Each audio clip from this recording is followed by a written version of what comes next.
Finalisation సిరీస్లో 27th point అండి, bank reconciliation statement అంటాం, మనం బీఆర్ఎస్ అంటాం కదా.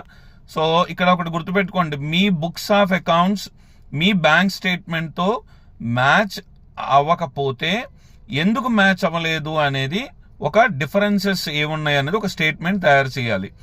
సో జనరల్గా ఇవాళ బ్యాంక్ బ్యాలెన్స్ నాది ఒక 10,000 ఉంది, నేను ఒక చెక్ ఇష్యూ చేశాను.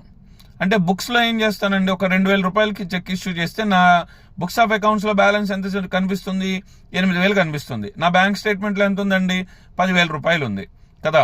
మరి ఈ డిఫరెన్స్ ఎందుకు ఉంది? Checks issued but not credited by party. నేను ఎవరికైతే పార్టీకి ఇచ్చానో అతను బ్యాంక్లో వేసుకోవాలా, నా అకౌంట్లోకి రాలేదు, కాబట్టి ఆ డిఫరెన్స్ ఉంటుంది.